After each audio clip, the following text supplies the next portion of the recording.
A conman wrote America's most read Bible. On purpose. But first, how we got here.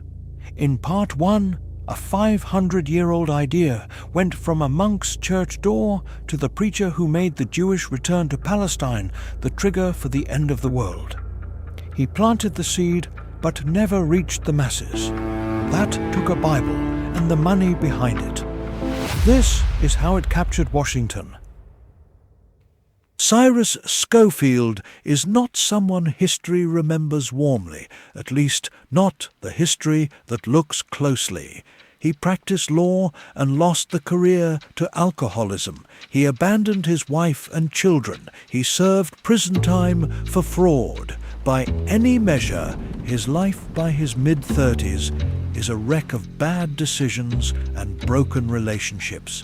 Then, in 1879, he encounters Darby's theology. Something in it grabs him. He commits. He leaves law, dedicates himself to study and preaching, and spends the next 30 years building toward one project that will define his legacy. In 1909, the Scofield Reference Bible is published. The innovation is in the format. Scofield doesn't write a separate commentary that sits on a shelf next to the Bible. He puts his interpretations inside the Bible itself, printed in smaller text directly beneath each passage of Scripture, in plain, everyday language that requires no theological training to understand. You read the verse, you read Scofield's explanation of the verse simultaneously on the same page.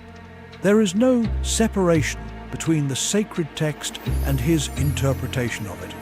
It is, by design, the most efficient delivery mechanism for a theological framework ever created. And woven throughout that framework, on page after page, is the same essential claim. The Jewish people retain their divine covenant. The Old Testament promises are active. Jewish return to Palestine is a prerequisite for the fulfillment of prophecy and the return of Christ. Oxford University Press publishes it. American printing houses distribute it nationally. Theological seminaries work it into their curricula. By the mid-20th century, tens of millions of copies are in circulation. One American historian describes it as a new Bible. But none of this is purely organic.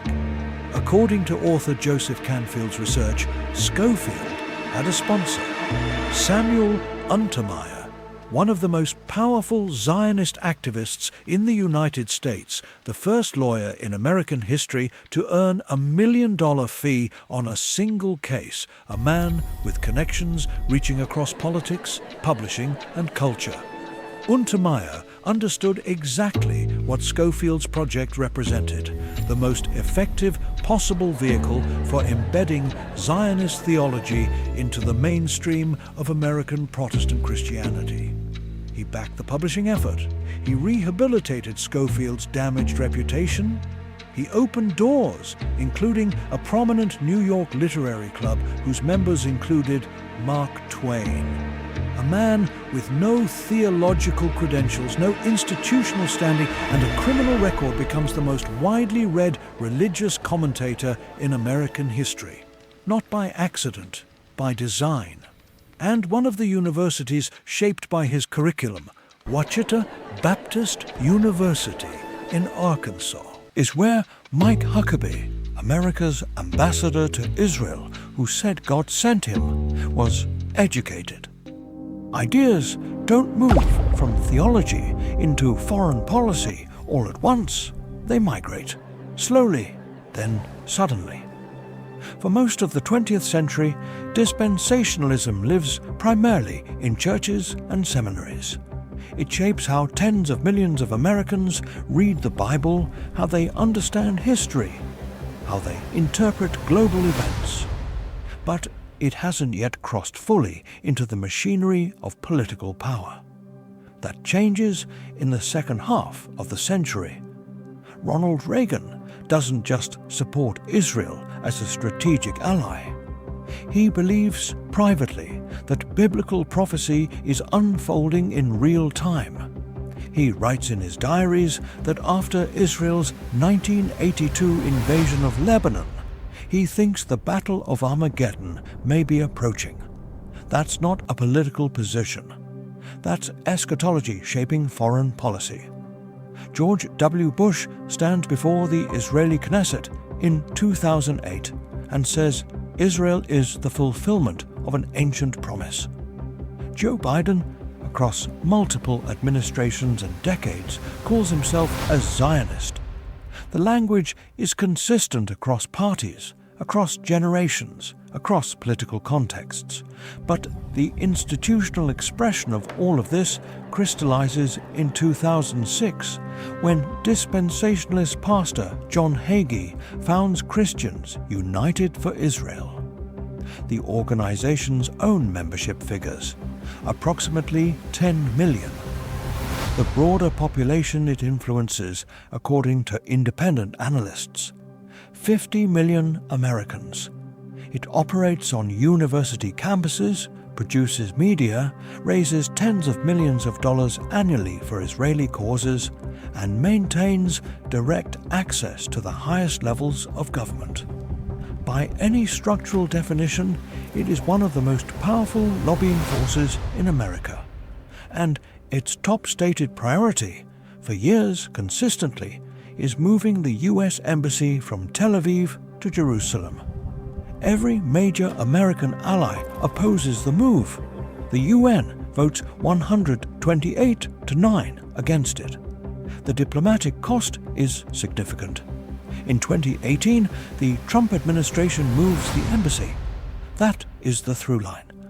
From Darby's reinterpretation of the Old Testament in the 1840s, through Scofield's annotated Bible in 1909, through 50 million Americans in 2018, to one of the most consequential and contested diplomatic decisions in recent history. 500 years of theological evolution, culminating in a real estate decision in Jerusalem. Here's the contradiction nobody wants to sit with. The movement that presents itself as the greatest friend to Jewish people in the world, the one that fights hardest for Israeli statehood, that raises hundreds of millions of dollars, that moves American embassies, was built on a theology that treats Jewish people as instruments in someone else's story. American theologian Rosemary Ruther makes this argument in her book, The Theological Roots of Anti-Semitism, and it's worth following the logic carefully. Dispensationalism does not support Jewish people because of who they are or what they've experienced. It supports Jewish presence in Palestine because that presence is a prerequisite for a sequence of events that culminates in the Battle of Armageddon, a catastrophic war in which, according to the literal text, the vast majority of Jewish people do not survive. The small remnant that does is subsequently converted to Christianity. In other words, the end goal of Christian Zionism, taken at face value, is a world without Jewish people as Jewish people. Their survival is instrumental to someone else's salvation narrative, not valued in itself. Ruther's argument is that this is not a break from the anti-Semitism that defined European Christianity for 15 centuries. It is a continuation of it, restructured. The Jews are still not fully human in this framework, still not the authors of their own story. They are a mechanism, a prophetic prop. The largest Christian institutions in the world have reached similar conclusions. In 2006, Cardinal Michel Sabat, the Catholic Archbishop of Jerusalem, describes Christian Zionism as more extreme than Jewish Zionism itself, and calls for its rejection on the grounds that it corrupts Scripture for political ends.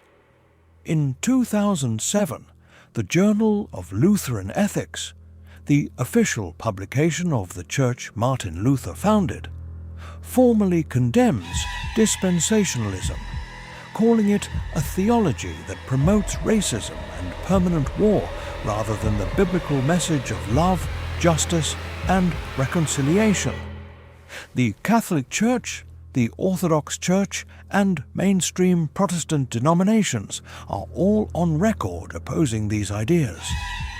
The movement that holds the most political sway in America on this issue is a theological outlier by the standards of virtually every major Christian institution in the world.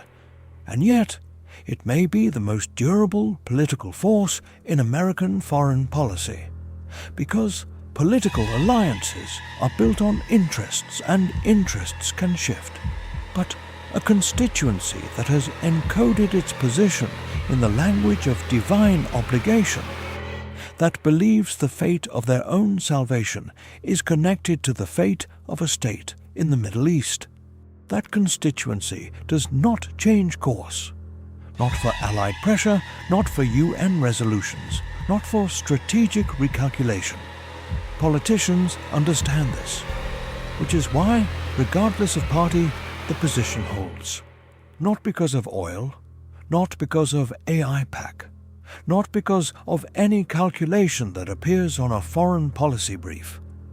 Because somewhere in the belief system of 100 million Americans, the question of what happens in the Middle East and the question of what happens to their own souls are the same question. Here's what the full arc of this story looks like. A monk in 16th century Germany challenges who gets to read the Bible. That single act breaks open an interpretive tradition that had been sealed for 1,000 years. 2 centuries later, that open tradition produces a new theology, one that places Jewish people at the center of a divine end-time sequence and declares their return to Palestine a precondition for the second coming of Christ. That theology gets packaged in the early 20th century into the most widely distributed religious book in American history, backed by a Zionist financier with the connections to make it go everywhere. That book shapes the education of pastors, seminaries, politicians, and presidents across generations. And in 2018, those presidents move an embassy, a monk, a printing press, a failed lawyer turned preacher, a Zionist financier, a best-selling Bible, 100 million believers. That is how an embassy gets moved. This is what most financial and political analysis misses. The forces that move the world are not always the ones that show up in the data. Some of them were set in motion 500 years ago, compounding quietly in the background, invisible until the day they determine an outcome that no short-term model could have predicted. Understanding them is not optional if you want to understand the world. If that kind of analysis is what you're here for, subscribe. There's more of this coming.